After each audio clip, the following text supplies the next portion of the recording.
शंकर पवार। मुख्यमंत्री साहेबांना विनंती करते आपण शिवप्रतिमेचं पूजन करावं, पुष्पहार अर्पण करावा। शिवछत्रपती शिवाजी महाराजांचा आशीर्वाद घेऊन पुढच्या सभेला आपण सुरुवात करणार आहोत। छत्रपती शिवाजी महाराज की, छत्रपती शिवाजी महाराज की। एकनाथ शिंदे साहेब आगे बढ़ो, एकनाथ शिंदे साहेब आगे बढ़ो। त्यानंतर मी विनंती करते आपण सत्कार स्वीकारावा।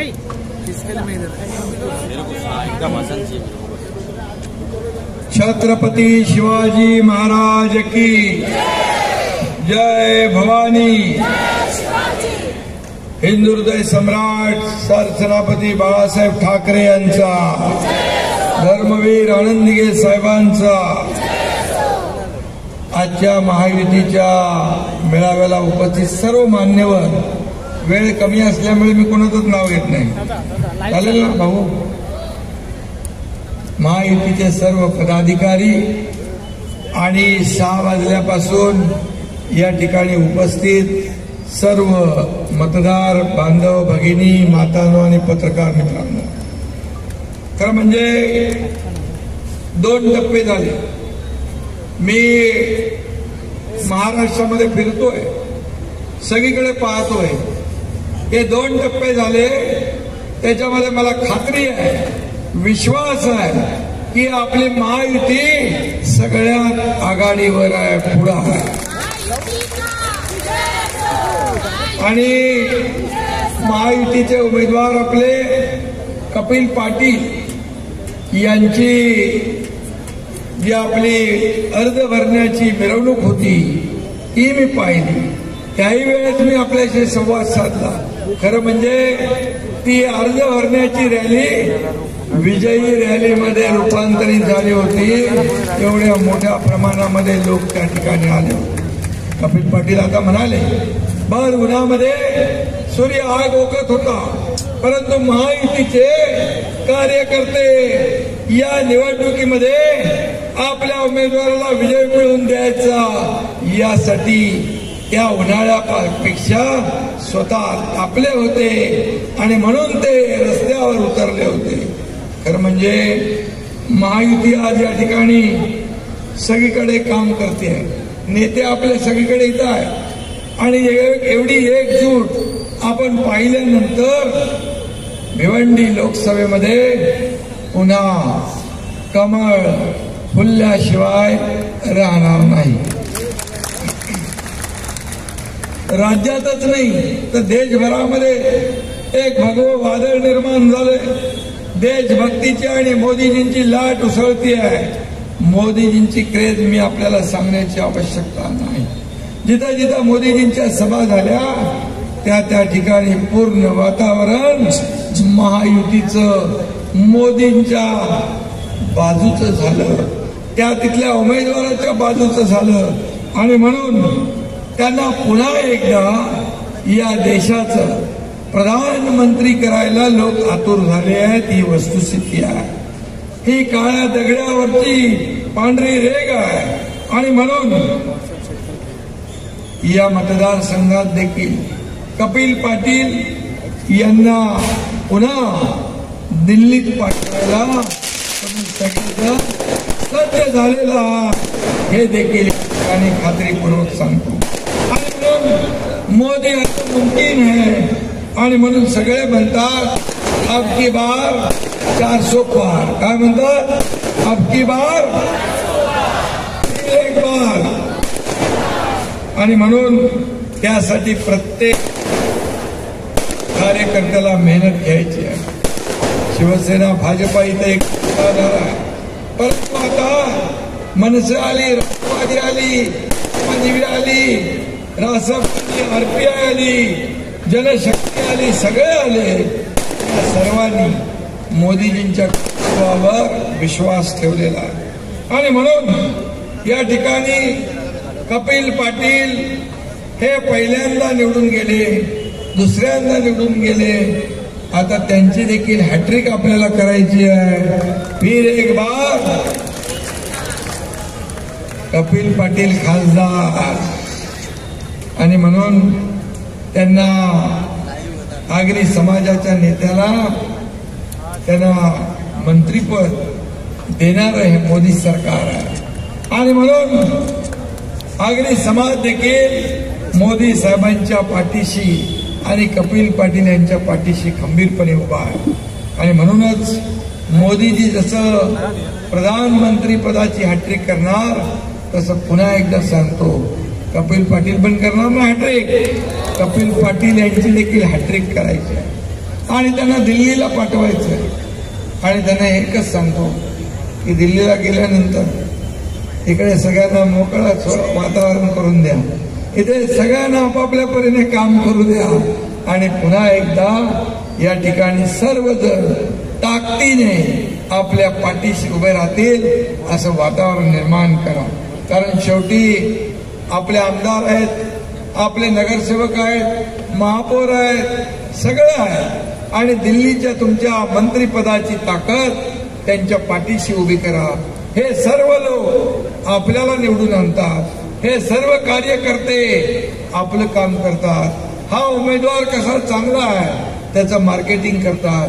खासदार सगळ्या घरात जाऊ शकत नाही, परंतु हे कार्यकर्ते जात असतात. मग मी आमदार असो, मुख्यमंत्री असलो, तुम्ही खासदार असला, मंत्री असला तरी सुद्धा हेच कार्यकर्ते आपल्याला निवडून देतात आणि म्हणून या कार्यकर्त्यांना जेव्हा अडचण येते, छोटी मोठी मदत लागते, तेव्हा मात्र आपण त्यांच्या मागे उभं राहायला पाहिजे.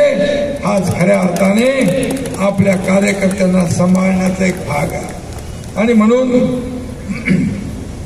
आज शिवसेनेचे देखील पदाधिकारी, सर्व पक्षाचे पदाधिकारी मनापासून कामाला लागले.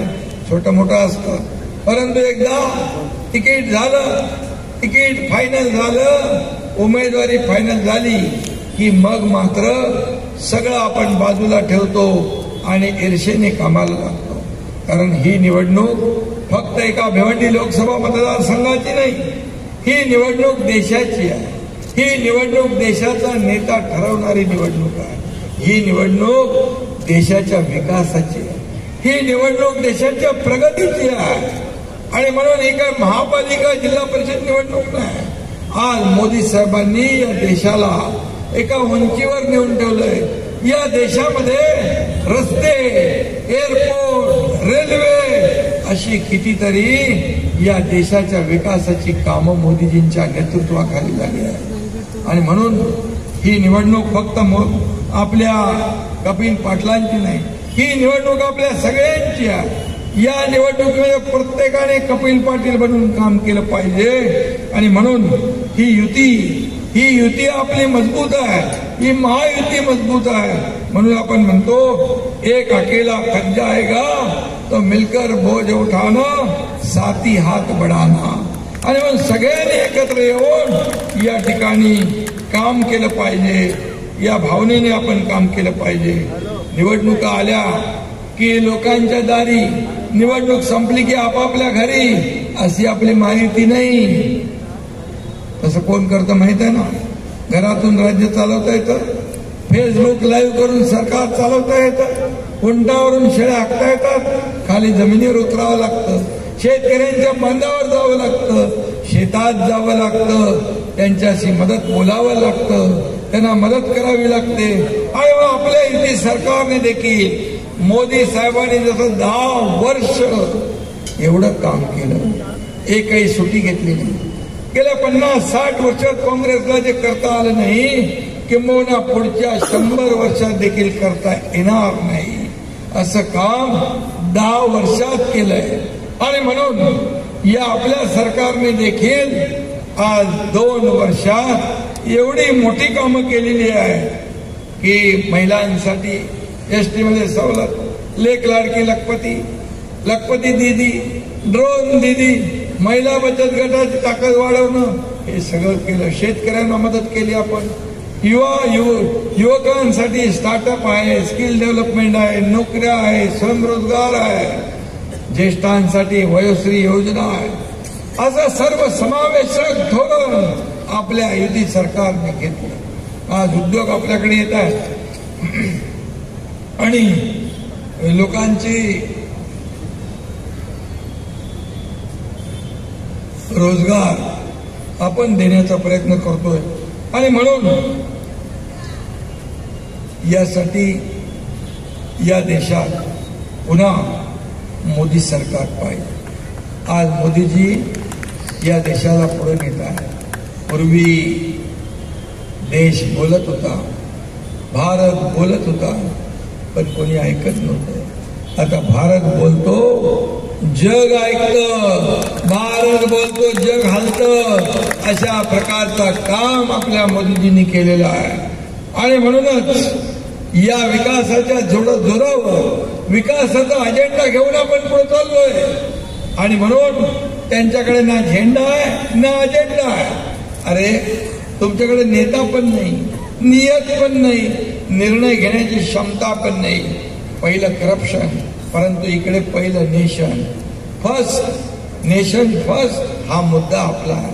देशाचा विकास हाच आपला अजेंडा आहे.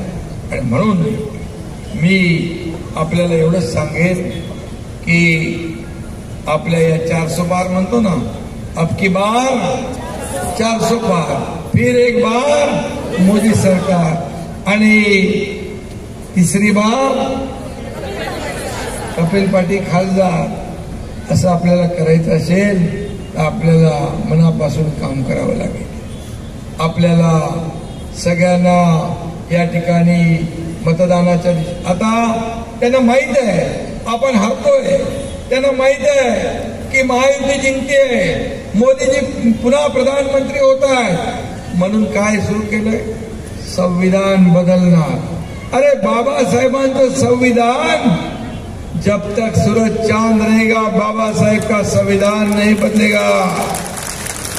हे मोदीजींनी स्वतः सांगितलंय. या बाबासाहेबांच्या संविधानावर या देशाचा राज्याचा कारभार आपण करतो. बाबासाहेबांना कोणी हरवलं निवडणुकीत? सांगा.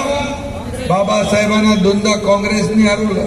बाबासाहेब म्हणायचे काँग्रेस हे जळकं घर आहे, याच्यावरून सावध राहा.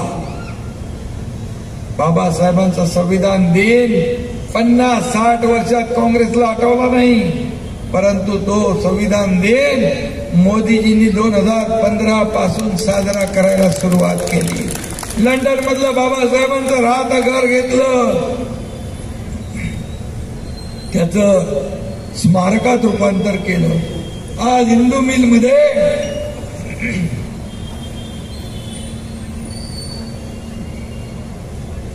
मिलमध्ये आपलं सरकार जगाला हेवा वाटावा असं भव्य दिव्य बाबासाहेबांचं स्मारक तयार करतंय. मग बाबासाहेबांचं संविधान कोण बदलणार? पण हे असंच फक्त मतांची जी काय मतांसाठी वोट बँक म्हणून वापर करण्याचं काम ते करतात. आज दलित असतील, मुस्लिम असतील, यांनी सावध राहिलं पाहिजे. आज राज्य सरकार, केंद्र सरकार देखील 80 कोटी लोकांना मोफत राशन देण्याचा निर्णय घेतलाय. त्यामध्ये हिंदू आहेत, मुस्लिम आहेत, सिख आहेत, ईसाई आहेत, सगळे लोक लाभ घेणार आहेत. त्याच्यामध्ये कोणाला ह्याला देणार, त्याला देणार, अमक्याला देणार, तमक्याला देणार नाही असं नाही. आयुष्यमान भारत 5 लाखाची योजनांमध्ये सगळे घेणार. आपल्या राज्याची महात्मा ज्योतिबा फुले 5 लाखाच्या योजनेत सगळे जाती पातीचे लोक आहेत. सगळे 12.5 कोटी लोक या ठिकाणी त्याचा फायदा घेणार. हे सरकारचं काम आहे. आणि म्हणून हे सरकार आपलं सर्वसामान्यांचं सरकार आहे. आणि म्हणून काही लोक आज मोदीजींवर मोठ्या प्रकारचे आरोप करतात. आज मोदीजी असे आहेत, मोदीजी तसे आहेत. पण मला सांगा 2014 पूर्वी काय निवडणूक आठवा? 2G scam, CWG scam, space scam, कोळसा घोटाळा, चारा घोटाळा, अगस्टा वेस्टलँड घोटाळा, नॅशनल हेराल्ड स्कॅम, ही अशी घोटाळ्यांची मालिका ऐकायला होती. आज आपण काय ऐकतोय? 80 कोटी जनतेला मोफत धान्य, 10 कोटी गरिबांना पक्की घरं, त्या ठिकाणी 50 कोटी गरिबांचं जनधन बँकेत खातं, 26 कोटी लोकांना 5 लाख रुपयाचा आरोग्य विमा, 28 कोटी लोक दारिद्र्य रेषेच्या बाहेर काढले. काँग्रेस गरिबी हटाव म्हणायची. गरिबी हटली का? गरिबी नाही हटली. गरीब हटला, गरिबी नाही हटली. परंतु गरिबी हटवण्याचं काम आदरणीय प्रधानमंत्री मोदीजींनी केलं, हे आपल्याला मान्य करावं लागेल. आणि म्हणून जे आज आरोप करताय, आज जे काही बोलताय, ते त्यांचं देखील मी एक तुम्हाला छोटीशी ऑडिओ क्लिप ऐकवतो. जे आज मोदीजींवर सकाळ संध्याकाळ झोपता उठता आरोप करतायत, त्यांना मोदीजी आणि इकडे एकनाथ शिंदे झोप लागत नाही. त्यांना अजून पटतच नाही एकनाथ शिंदे मुख्यमंत्री झालेला, पचनी पडत नाही. एका शेतकऱ्याचा मुलगा मुख्यमंत्री झालेला हजम होत नाही. परंतु लोकांना ते पटलेलं आहे, लोकांनी मान्य केले. सर्वसामान्यांचं सरकार आम्ही स्थापन केलंय, ही वस्तुस्थिती आहे. आणि म्हणून एक फक्त काय माणूस कसा रंग बदलतो ते एक शेअरवर धरून चला.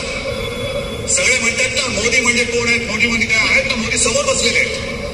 पण जर तर नरेंद्र मोदी एक पर्याय म्हणून बाजूला ठेवा, तुम्ही दुसरा पर्याय देताय.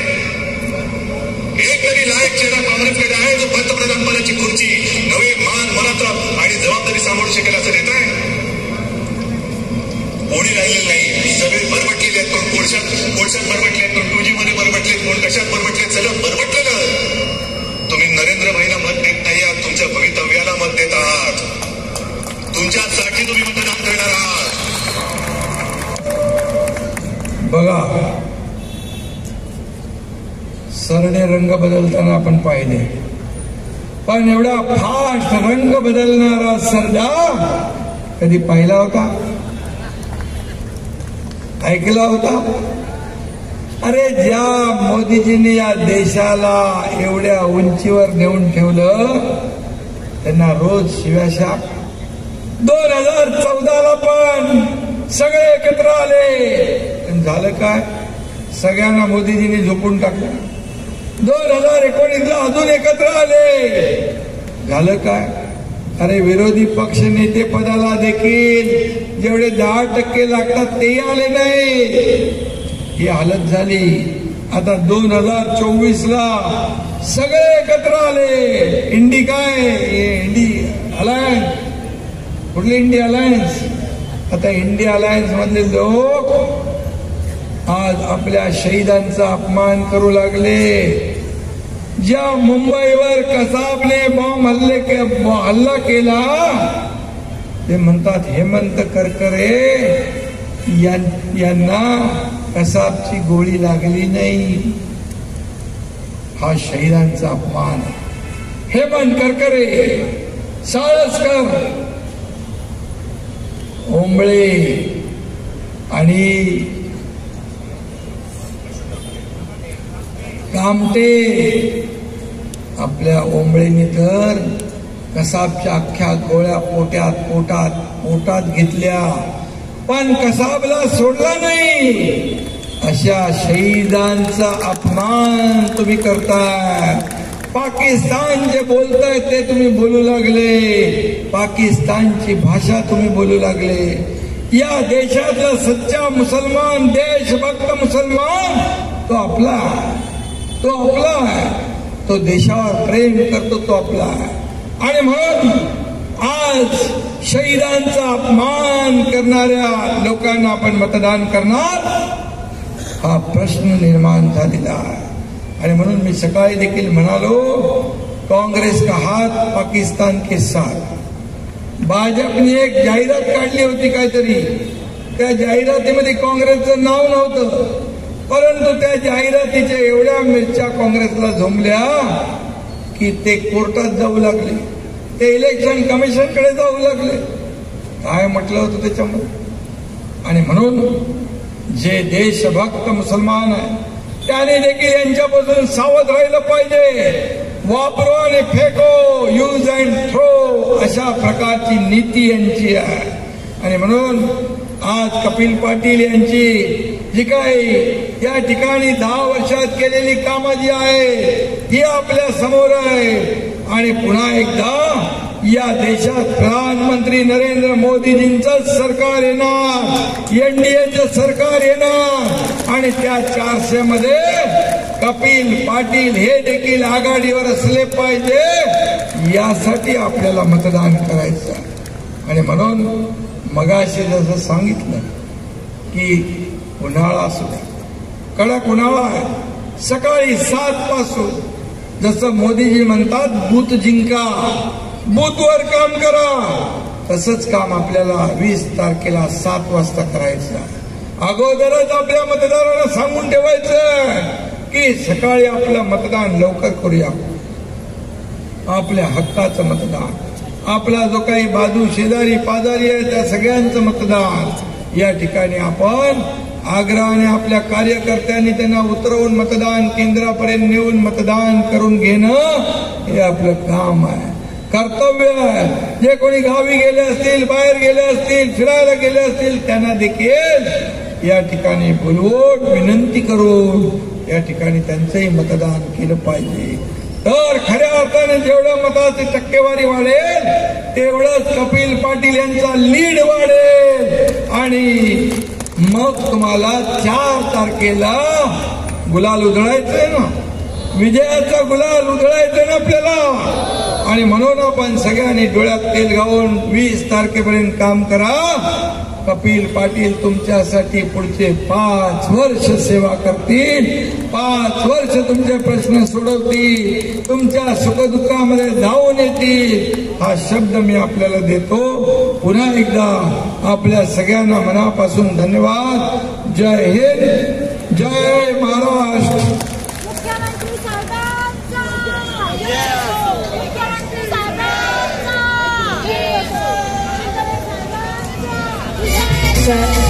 संपूर्ण व्यासपीठामध्ये या सन्मानाने आपल्या लाडक्या